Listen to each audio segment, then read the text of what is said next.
اللہ تیرے سوا کوئی مشکل کشا، کوئی حاجت روا موجود نہیں۔ اور میں یہ بات سمجھتا ہوں دین قیم کی بنیاد در حقیقت عقیدہ توحید کے اوپر ہے۔ انبیاء کی دعوت، رسول اللہ کی دعوت، صحابہ کرام کی دعوت اس اعتبار سے مشترک ہے کہ سب نے ذکر اگر کیا تو عقیدہ توحید کا کیا تھا۔ وَمَا أَرْسَلْنَا مِن قَبْلِكَ مِن رَّسُولٍ إِلَّا نُوحِي إِلَيْهِ أَنَّهُ لَا إِلَٰهَ إِلَّا أَنَا فَاعْبُدُونِ۔ جتنے بھی انبیاء اسی دعوت کو لے کے آئے، نہ شجر کے سامنے جھکا کرو، نہ حجر کے سامنے جھکا کرو، نہ سورج کے سامنے جھکا کرو، نہ ستارے کے سامنے جھکا کرو، نہ گنبد کے سامنے جھکا کرو، نہ دیوار کے سامنے جھکا کرو۔ اپنی جبین نیاز کو جب بھی جھکایا کرو مالک کائنات کے آستانے پہ جھکایا کرو۔ حضرات، اس کے بعد سورہ فاتحہ کی تلاوت کی باری آتی ہے، لیکن تلاوت سے قبل تلاوت کے آداب میں ایک بات شامل ہے، اور وہ بات کیا ہے؟ جب بھی قرآن مجید کی تلاوت کی جائے، تعوذ سے قرآن مجید کی تلاوت کا آغاز کیا جائے۔ اعوذ باللہ السمیع العلیم من الشیطان الرجیم۔ اللہ سمیع علیم، آپ سن رہے ہیں، آپ جان رہے ہیں۔ اللہ میری نیت نماز کو ادا کرنے کی ہے۔ اللہ شیطان میرا ابدی دشمن ہے۔ اللہ وہ ہر کام میں اپنا حصہ ڈالنے کی کوشش کرتا ہے۔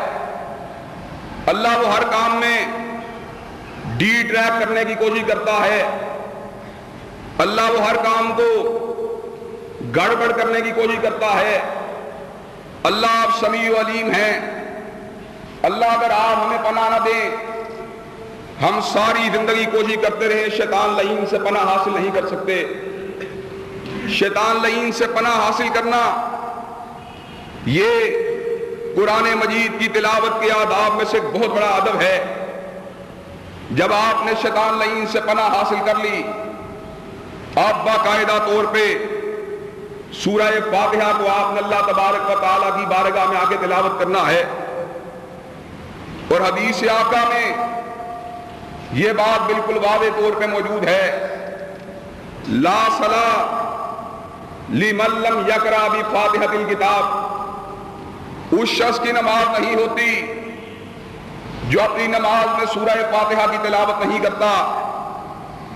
لوگ یہ بات سمجھتے ہیں شاید سورہ فاتحہ کی تلاوت کرنا یہ سری نمازوں میں ہونا چاہیے، جہری نمازوں میں اس کی کوئی ضرورت نہیں۔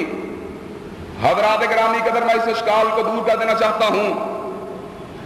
پہلی بات تو یہ ہے، آقا نے یہ بات نہیں کہی کہ سری نماز نہیں ہوتی یا جہری نماز نہیں ہوتی، بلکہ آپ کا حکم عام ہے، لا صلاۃ لمن لم یقرأ بفاتحۃ الکتاب۔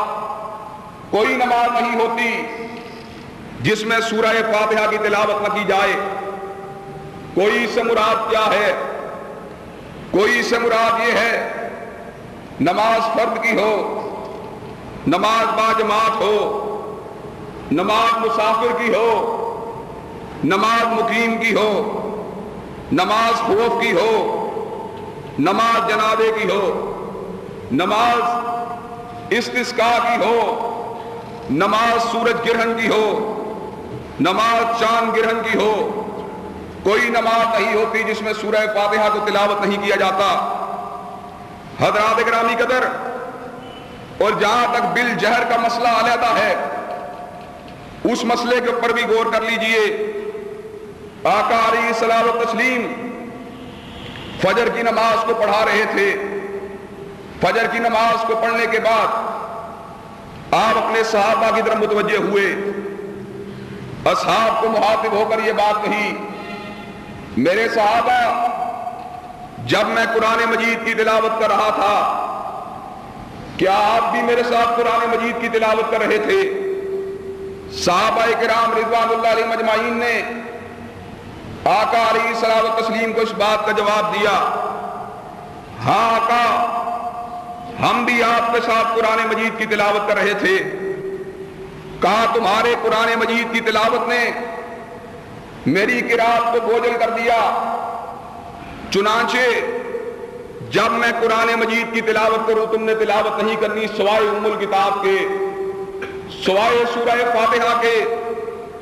گویا کہ آقا نے اس بات کو واضح کر دیا کہ جب امام مصلی امامت پہ کھڑا ہو تو ایسے عالم میں بھی امام کے ہمراہ ایک سورت کی تلاوت کرنا ضروری ہے، اور وہ سورت کون سی سورت ہے؟ وہ سورت سورہ فاتحہ ہے، جس کی تلاوت کے بغیر نماز کے ہونے کی کوئی بھی امکان موجود نہیں۔ حضرات آج بڑے دکھ کی بات ہے، آج بڑے تعصب کا مقام ہے کہ سورہ فاتحہ کی تلاوت کے بارے میں بینہ حدیث ہونے کے باوجود اور آقا کا طرز عمل واضح ہونے کے باوجود بہت سے لوگ ایسے ہیں جو یہ بات کہتے ہیں جو سورہ فاتحہ پڑھے گا اس کے منہ کے اندر ہاتھ ہوگی۔ حضرات ذرا غور کیجئے، آقا کی سنت کے بارے میں اس قسم کے الفاظ کہنا کہ جو آقا کی سنت پہ عمل کرے گا اس کے منہ میں ہاتھ ہوگی، اس سے بڑی بد نصیبی اور بدبختی کی بات کون سی ہو سکتی ہے؟ لیکن آج چونکہ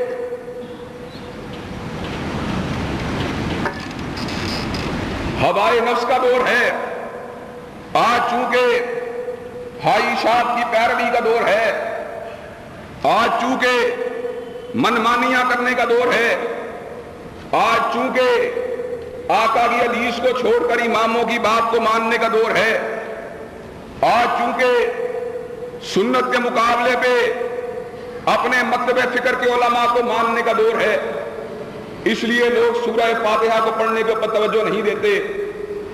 حضرات سورہ فاتحہ کی اہمیت کیا ہے؟ آقا علیہ الصلوۃ والتسلیم بیان فرماتے ہیں عرش کے رب کا ارشاد عالی ہے، حدیث قدسی روایت کرنے والے آقا، بات کرنے والا اللہ کا اللہ تبارک و تعالی اعلان فرماتے ہیں میں نے اپنے اور بندے کے درمیان نماز کو تقسیم کر دیا ہے۔ کیا تقسیم کیا؟ سجدے کو تقسیم کیا؟ نہیں۔ رکوع کو تقسیم کیا؟ نہیں۔ قیام کو تقسیم کیا؟ نہیں، بلکہ عرش کے رب نے کس چیز کو تقسیم کیا؟ عرش کے رب نے جب نماز کو تقسیم کرنے کی بات کی تو عرش کے رب نے سورہ فاتحہ کو اپنے اور بندے کے درمیان تقسیم کیا۔ کہا مالک کیا کہتے ہیں؟ کہا مالک یہ الفاظ کہتے ہیں کہ جب بندہ کہتا ہے الحمدللہ رب العالمین، ساری تعریف اللہ کے لیے جو رب ہے دو جہانوں کا، تو ایسے عالم میں عرش کا رب جواب دیتا ہے حمدنی عبدی، میرے بندے نے میری تعریف کی، میرے بندے نے میری حمد کو بیان کیا۔ جب بندہ یہ الفاظ کہتا ہے الرحمن الرحیم، کہ عرش کے رب مہربان ہیں، نہایت رحم فرمانے والے ہیں، اس کی شفقت بے پایا ہے، 70 ماؤں کی محبت اگر جمع ہو جائے مالک کی محبت کا مقابلہ نہیں کر سکتی۔ تو ایسے عالم میں مالک کائنات کہتے ہیں اثنا علی عبدی، میرے بندے نے میری سراہانی کی ہے۔ بندہ کہتا ہے مالک یوم الدین، مالک ہے عرش کا رب یوم جزا کا، تو مالک کائنات کہتے ہیں مجدنی عبدی، میرے بندے نے میری بزرگی کو بیان کیا۔ اس کے بعد بندہ